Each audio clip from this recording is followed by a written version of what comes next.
অমর বন্ধু থাকার থেকে একা থাকা এক থেকে শেখা, আর ঠেকতেও চাই না, শিখতেও চাই না, যার জন্য আমার জীবনে মানুষের সংখ্যাই খুব কমে গেছে। আমি নতুন মানুষদের জীবনে এন্ট্রি দেওয়া বন্ধ করে দিয়েছি। তাই আমি আগে হিন্দি বলতে পারতাম না, এখন আমার হিন্দি ব্লগিং চ্যানেল আছে, আমি বুঝতে পেরেছিলাম যে আমার হিন্দি শেখা উচিত। আমি এটা বলতে পারি না আমার বান্ধবী কেন কাজ পেয়ে গেছে, বিকজ আমার থেকে বেটার হিন্দি বলে, আমি বলতে পারি না। যিনি রয়েছেন তিনি ভালোবাসেন ঘুরতে যেতে, আর তার জীবনের লক্ষ্য প্রত্যেককে পজিটিভিটির ডেইলি ডোজ দেওয়া। দেবচন্দ্রিমা, কেমন আছো? খুব ভালো আছি, তুমি কেমন আছো? আমিও খুব ভালো আছি। অনেকদিন পর আবারও সাক্ষাৎকার দেওয়া। একটু জানি যে যেই চরিত্রে আসছো জি5 এর কাজ বিভীষণে, এর আগে টেলিভিশনে বোধহয় মায়ের চরিত্রে ফ্ল্যাশব্যাকে দেখা গিয়েছে, প্রমিনেন্টলি বোধহয় এরকম চরিত্র তোমাকে প্রথমবার দেখবে দর্শক। প্রথমবার, এবং টেলিভিশনে যেটা হয়েছিল খুব কম সময়ের জন্য, ফর 10-15 সেকেন্ডস, ওই ফ্ল্যাশব্যাক যেরকম হয়, বাট এখানে ভীষণ প্রমিনেন্টলি আমাকে একজন গর্ভবতী মায়ের চরিত্রে অভিনয় করতে হয়েছে। চ্যালেঞ্জিং ছিল আমার জন্য, বিকজ গর্ভবতী মায়ের এক্সপিরিয়েন্স আমার এই মুহূর্তে সম্ভবই নয়, এবং কোনো ধরনের কোনো এক্সপিরিয়েন্স আমার নেই যে একজন মানুষ প্রেগনেন্ট হলে তার কিরকম কি তার শরীরে শারীরিক চেঞ্জেস থাকে, সেগুলো আমার জানা একেবারেই নেই। যার জন্য আমার মনে হয়েছিল চরিত্রটা আমার জন্য, আমার এমন একটা চরিত্র আমি করছি যেটা আমি আগে কখনো করিনি, এবং এটার জন্য আমাকে অনেক পড়াশোনা করতে হবে, খাটতে হবে, যেটা আমি করতে ভালোবাসি। মানে এমন এমন চরিত্র আমার কাছে আসুক যেটার জন্য আমাকে লিটারালি পড়াশোনা করতে হোক, এমন না যেটা আমি খুব এরকম করে দেবো। তার মানে চরিত্রটা আমার আগে থেকে জানা, এটা আমি আবার করতে যাচ্ছি, এটা আমি করতে চাই না। যার জন্য এই চরিত্রটাকে হ্যাঁ বলা যে নতুন কিছু আবার এক্সপ্লোর করতে যাচ্ছি, এবং এখানে আমি নতুন কিছু করতে পারবো, আমার হয়তো অভিনয় করার জায়গা থাকবে। এর জন্য কি কম কাজ করে? এর একটাই কারণ যে কাজের বিভিন্ন ধরনের কাজের অফার তো আসে, এবং আমি বলছি না যে সমস্ত কিছু আসে, বাট আমার কাছে যেগুলো আসে যদি আমার মনে হয় যে না একই ধরনের গল্প, আমি সেক্ষেত্রে ভাবি করার আগে, যদি আমার মনে হয় নতুন গল্প আমার কিছু করার আছে, আমি একটু খুঁতখুঁতে কাজ করার ব্যাপারে, মানে ভীষণই খুঁতখুঁতে। এবং তুমি তোমার নিজেই আমার নিজে দেখে মনে হয় যে আমি জায়গাটা ভালো করিনি, আমি ভালো করতে পারতাম, এবং আমার আফসোস হয় সেখান থেকে। বাট যেটা অলরেডি হয়ে গেছে সেটা তো আমার মাথার মানে বের করে দেওয়াই উচিত। বাট হ্যাঁ, মানে আমি চেষ্টা করি নতুন নতুন ধরনের কাজ করার, যেগুলো আমি আগে কখনো করিনি, যার জন্য আমি অপেক্ষা করতে রাজি, আমি একই ধরনের কাজ বারবার করতে রাজি নই। বলছিলে না যে অনেক খাটতে হয়েছে বা অনেক মানে বুঝতে হয়েছে, যাপন তো একটা চরিত্র মানে যাপন করা। কি করলে দেবচন্দ্রিমা? আমি তোমার দিদির রেফারেন্সে শুনছিলাম দিদির কথা। হ্যাঁ, আমি যেটা সবাইকে বলছিলাম যে একমাত্র ফ্যামিলিতে যখন কেউ থাকে তাকে তুমি খুব কাছ থেকে দেখতে পাবে। তো আমার দিদি আমি যখন প্রথম খবরটাও পেয়েছিলাম আমার দিদি প্রেগনেন্ট, আমার যে অনুভূতিটা হয়েছিল আমি হয়তো সেটা বোঝাতে পারবো না, বিকজ এই মেয়েটার সাথে আমি ছোটবেলায় মারপিট করে বড় হয়েছি। হ্যাঁ, একদম অন্যরকম ভাবে এরও একটা বাচ্চা হবে, এটা আমার অ্যাকসেপ্ট করতে অনেকটা সময় লেগে গেছে যে কি শুনছি আমি, এটা মানে আমি খুশি প্রচন্ড, বাট আমার দিদিও মা মানে এইটা ভাবতে, এই বিষয়টার মধ্যে ঢুকতে সময় লেগেছে। এবং যখন এই কাজের অফার আমার কাছে আসে, আমার দিদি তখন প্রেগনেন্ট ছিল, আমি আমার বাড়িতে গিয়ে আমার দিদিকে খুব কাছ থেকে দেখেছি যতটা অবজার্ভ করা সম্ভব হয়, এবং তার থেকে আমি যা যা শিখেছি সেগুলো আমি এখানে অ্যাপ্লাই করতে পেরেছি। এছাড়াও অনেকেই জানে না আমার এই দিকটা, আমি পড়াশোনা করতে মানে পুঁথিগত বিদ্যায় খুব একটা ইন্টারেস্টেড ছিলাম না ওরম ভাবে, বাট আমি হিউম্যান বিহেভিয়ার অ্যান্ড সাইকোলজি আমার এগুলো নিজে থেকে পড়তে ভালো লাগে। তুমি কেন গালে হাত দিয়ে এরকম করে বসে আছো, এই আমাদের প্রত্যেকটা অ্যাকশনের পিছনে প্রচুর প্রচুর কারণ থাকে। তুমি কেন তোমার হাতটা এরকম করছো, এটার কারণ কি? আমার কাছে একটা মোটা বই আছে, এগুলো আমি পড়তে ভীষণ ভালোবাসি। মানে কিছুতে কাজে লাগাবো বলে বা কি করবো বলে আমি নয়, বাট আমার ইন্টারেস্ট আছে এই বিষয়গুলোর ওপর, যেটা আমার অভিনয়ে অনেক সাহায্য করেছে। অনেক চরিত্র আসবে যেতে অনেক সাহায্য করবে, কারণ মানুষের কোন সিচুয়েশনে কিরকম ব্যবহার হওয়া উচিত এটা জানা প্রয়োজন, এবং তার জন্য তোমার মানুষ চিনতেও সুবিধা হবে, তার ওই অ্যাকশন সে কি করতে চাইছে সেটা কিন্তু তুমি বুঝতে পারো। মানুষ চিনতে সুবিধা হবে, তুমি একটা বললে, তোমার কথা কেড়েই বলছি। আজকাল তো মানুষকে চেনা খুব মুশকিল হয়ে যায়, মানে তোমার সামনে যে আছে তার মুখোশ আছে কিনা সেটা চিনতে পারো? পারি, হ্যাঁ পারি, ইন দ্য সেন্স আমার না এনার্জি প্রচন্ড স্ট্রং। আমি তোমার চোখের দিকে তাকিয়ে বলবো আচ্ছা আচ্ছা তুমি করো আমার ম্যানিপুলেট, আমি বুঝতে পারছি, কিন্তু তুমি বলছো আমাকে আচ্ছা আমি কিছু বলবো না তোমাকে, আচ্ছা বলো বলো বলো, বাট কেন বুঝতে পারবো না? তোমার আমি তোমার আমার এমন হয়, তুমি ধরো তোমাকে আমি দেখতে পাইনি সামনে থেকে, তোমার সাথে আমার মেসেজে কথা হচ্ছে, তুমি যে টোনে আমাকে রিপ্লাই করছো আমি সেটা পড়তে পারি, আমি ওটা বুঝতে পারি, আমি ফিল করতে পারি। এটা সবার মধ্যে থাকে না হয়তো আমার আগে ছিল এত। এটা কি বই পড়ে?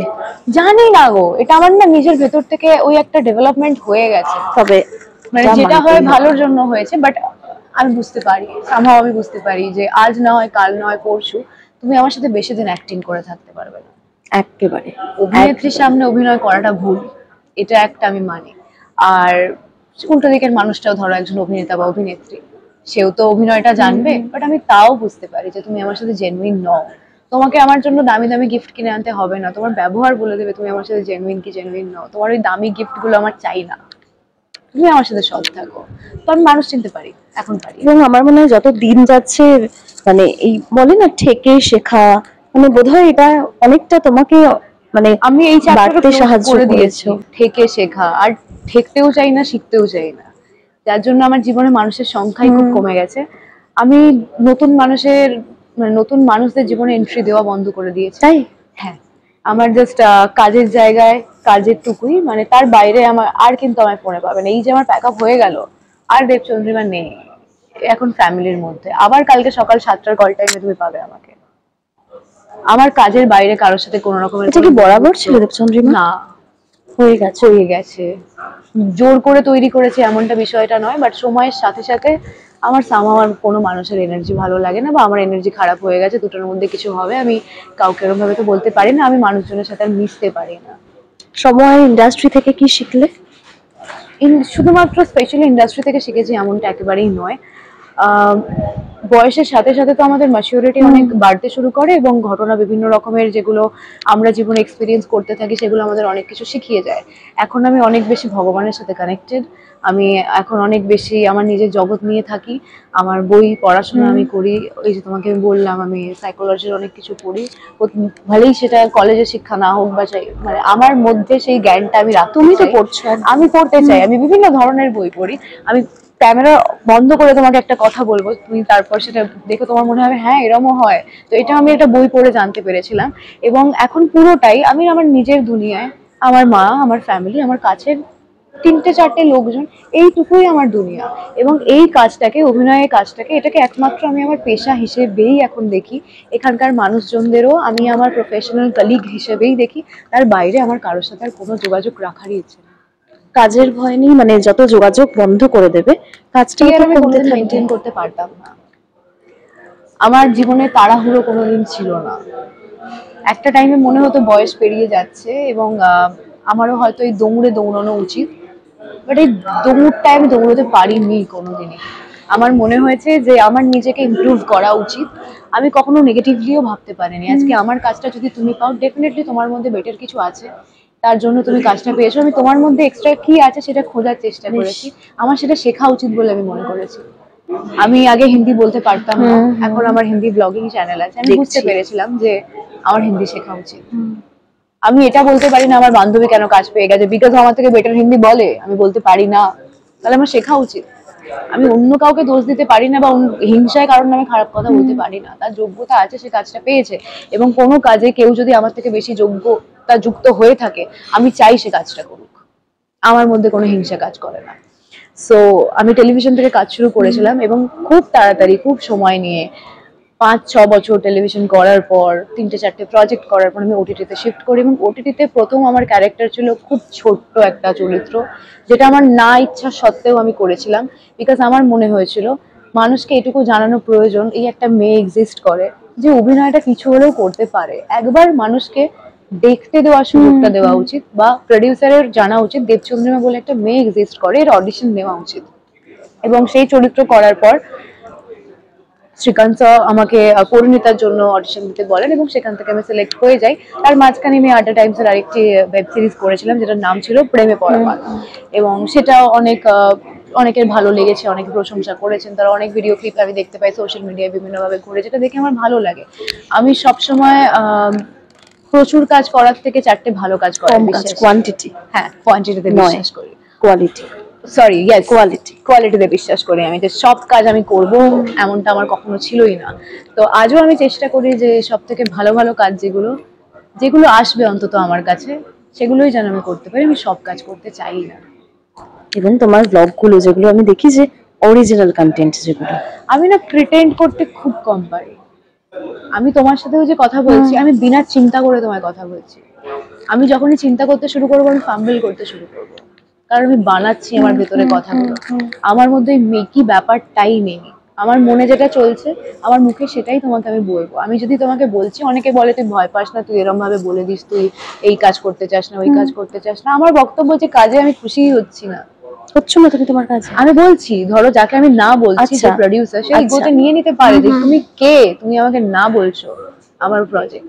বাট সত্যি তো এই কাজটা করে আমি যদি খুশি না হই আমি কেন করবো কাজটা? শুধুমাত্র আমরা শিল্পীরা সবসময় পয়সার জন্য কাজ করি না, আমরা ভালো লাগার জন্য কাজ করি। এবং এই অভিনয়টাকে যারা ভালোবাসি, আমরা যারা ভালোবেসে কাজ করি, তাদের জন্য ডিপেন্ড করে যে কোন ধরনের চরিত্রে আমরা অভিনয় করছি। একঘেয়ে চরিত্র বারবার করা, আমি নতুন কি করছি? আমি তো গিয়ে আমার নতুন কিছু কোনো ইনপুট করতেই পারছি না। যে চরিত্রটা আমি 2017-তে করেছি সেটাই আমি 2019-এ করছি। কি করছি তাহলে আমি? এর থেকে ভালো আমি করবো।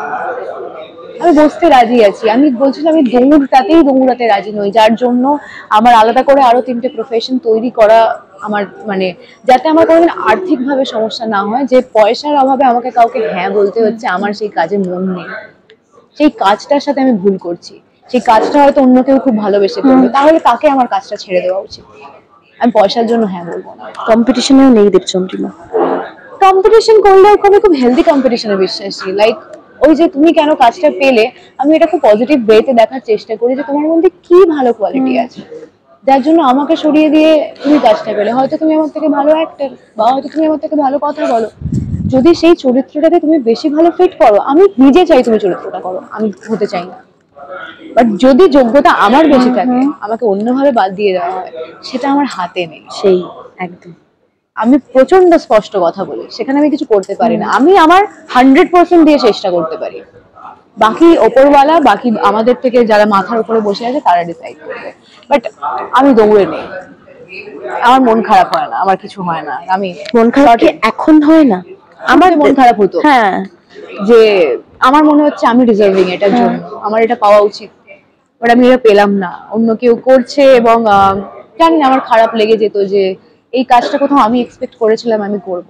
তারপর আস্তে আস্তে বড় হওয়ার সাথে সাথে বুঝেছি যেটা পাওয়ার নয় সেটা পাবো না, আর এই দৌড়ানোটাই বৃথা। যে কাজটা আমার কাছে আসা সেটা ঠিক আসবেই, এবং যেটা আসবে সেটা ভালো কিছুই আসবে। ভগবান যখন কেড়ে নেয় তার দ্বিগুণ ফিরিয়ে দেয়, এবং আমার সাথে সেটা হয়েছে, যার জন্য আমি প্রচন্ড ঠাকুরে বিশ্বাসী। আমি যেটা পাইনি তার থেকে দ্বিগুণ ভালো কিছু পেয়েছি। একদম। আমার মনে হয় এই সময়ের সাথে সাথে বারবার যেটা বলছিলাম, ভীষণ সর্টেড হয়ে গেছো লাইফে, প্রত্যেকটা এম তোমার খুব মানে একদম পারফেক্ট, মানে পার্টিকুলার, আমার ক্লিয়ার সমস্ত কিছু। আমি না ডিলিউশনে নিজে থাকি, না কাউকে আমার রাখো। চারপাশের মানুষজনকে আমি ডিলিউশনে রাখি, সেটা বন্ধুত্ব হোক, সেটা আমার বাড়িতে যিনি আমার পরিচালিকা থাকেন তার সাথেও। আমার খুব ক্লিয়ার কাট কথা, তোমার যদি আমার সাথে কোনো সমস্যা হয় আমার সাথে বসে কথা বলো, আমাকে ম্যানিপুলেট করো না, কিছু কভার আপ করার চেষ্টা করো না। তুমি যদি ক্লিয়ার কথা বলো, আমার বাড়িতে যিনি নমিতাদি থাকেন, আমার ব্যবহারে যদি খারাপ লেগে থাকে আমাকে মুখের উপর বলো। আমি তোমাকে পয়সা দিই তার মানে তোমাকে কিনে নিয়েছি আমি নই। আমার ব্যবহার তোমার খারাপ লাগতেই পারে, যদি লাগে মুখের উপর বলো, দিদি আমার সাথে এরকম ভাবে কথা বলো, সেটা আমার জন্য অনেক বেশি। স্পষ্ট কথা বলে বন্ধু হারিয়েছো? স্পষ্ট কথা বন্ধু হারিয়েছো? আমার বন্ধুই নেই, আমার বন্ধু নেই, আর বন্ধু হবে বলেও আমার মনে হয় না। বিকজ যাই বন্ধুরা আমার জীবনে আসে তারা কেউ আমাকে বন্ধু হিসেবে দেখতে পারে না, তারা আমাকে তাদের কম্পিটিটর ভাবে। আমার মধ্যে কোনো হিংসা কাজ করে না। আজকে যদি তুমি আমার বন্ধু হও, তুমি যদি ইয়াশরাজের একটা মুভি পেয়ে যাও, আমার থেকে বেশি খুশি কেউ হবে না। বিকজ আমি জানি ওই জায়গাটা অব্দি পৌঁছতে তোমাকে কতটা কাঠখড় পোড়াতে হয়েছে, তুমি কতটা কষ্ট করেছো। যদি তোমার ভাগ্যে লেখা থাকে, যদি ক্লিক করে যায়, আমি খুশি হব তোমার জন্য। আমি কেন পেলাম না এটা আমি ভাববো না। তুমি তো আমার বন্ধু, তোমার ভালো হলে আমার ভালো লাগবে, তোমাকে গ্রো করতে দেখলে আমি খুশি হব। তাহলে আমি যেদিন গ্রো করবো তোমাকেও খুশি হতে হবে। সেটা যদি তুমি না হতে পারো, তুমি আমার বন্ধু না। অমর বন্ধু থাকার থেকে একা থাকা ভালো। একদম একা কিন্তু বিন্দাস থাকা উচিত। আমি একা কিন্তু আমার একাকিত্ব নেই, এইটা খুব ইম্পর্টেন্ট। যে আমি একা, আমি কি করবো, আমার ডিপ্রেশন আমার নেই, আমার দিনটা কি করে চলে যায় আমি নিজে হিসেব করতে পারি না। আর যে জন্যই আরো প্রফেশন তৈরি করা, যে এমন ব্যস্ত থাকবো ডিপ্রেশনে ভাবার আমার সময় কি নেই, professional যাওয়ার সময় নেই। তৈরি আমার করছো? ইউটিউব আছে, আমার ইনস্টাগ্রাম আছে, এখন তো দুটো ইউটিউব চ্যানেল আছে, প্রচুর ব্র্যান্ড কোলাবোরেশন থাকে, ডলার ইউরো আছে। আমার সারাটা দিন আমি বলছি না, আমি নিঃশ্বাস নিতে সময় পাই না। আজকে আমি ফোনটা ওকে দিয়ে রেখেছি 8 ঘন্টা ধরে, আমি ফোনটা খুলতে পারছি না, আর এত ফোন এসছে। আমি চাই না গো, ব্যস্ততার মধ্যেই এরম ভাবেই থাকতে চাই। আমার না ছুটি চাই এই জীবন থেকে, না আমি রেস্ট নিতে চাই, হলিডে চাই, কাজের মাধ্যমে চাই, কাজটা করতে করতে ঘুরতে চাই। হাঁপিয়ে যাবেন, একটা সময় তো একটু থামতে হবে। নেবো, নিশ্চয়ই নেবো, এই প্রাইম টাইমে নেবো না, যখন আরেকটু বয়স হয়ে যাবে। সারা জীবন কিরম ভাবে দৌড়াতে পারবো? ডেফিনেটলি পারবো না, দৌড়াতে চাইও না, যদিও পারি। আমার মা সবসময় বলে যে প্রাইম টাইমে প্রচুর খেটে নাও, লাইফ সিকিউরিটি তৈরি করে নাও নিজের, তারপর বসো তুমি, তারপর তোমার যেটা ইচ্ছে করে। আমার সেটাই প্ল্যানিং, আমি একটা টাইমের পর আর কাজ করতে চাই না, আমি চাই না। আমি একটু আগেও তোমার সামনে একজনকে বলছিলাম তার কারণটা কি, আমি আমার ওই জায়গাটা দিতে পারবো না, আমার বুকটা ফেটে যাবে। তার চেয়ে ভালো আমার অন্য প্রফেশন, যেটা আমারই থাকবে, এবং সেখানে আমাকে কেউ কন্ট্রোল করবে না, আমি নিজের কন্ট্রোলার থাকবো। আমার আপত্তি আছে অন্যের হাতে কন্ট্রোল দিতে, মানে সেটা যত বড়ই কেউ হয়ে যাক না কেন। তুমি দেখো, আমার কাজ দেখে যদি ভালো লাগে কাজ দাও, বাট আমি আমার লাইফের কন্ট্রোল কারোর হাতে দিতে পারবো না। একদম, মানে এটা চলতে থাকলে আরো চলতেই থাকবে। আর যেখানেই ছাড়তে হবে ওকে, কারণ একটু আগে বললো যে 8 ঘন্টা ধরেও কিন্তু মানে বিভিন্ন জনের সঙ্গে কথা বলছে, ইন্টারভিউ দিচ্ছে। যাক, এই বর্ষায় বৃষ্টি আসছে, দর্শকদের কি বলবো? বৃষ্টি আসছে, ওই বৃষ্টি এই বৃষ্টি দুজন বৃষ্টি আসছে, এবং বিভীষণ আসছে 27 তারিখে জি5 এ বিভীষণ আসছে। যদি আপনাদের কাছে জি5 না থেকে থাকে, ইনস্টল করুন, সাবস্ক্রাইব করুন, আর বিভীষণকে প্রচুর প্রচুর ভালোবাসা দিন। Thank you so much. Thank you তোমায়, থ্যাংক ইউ।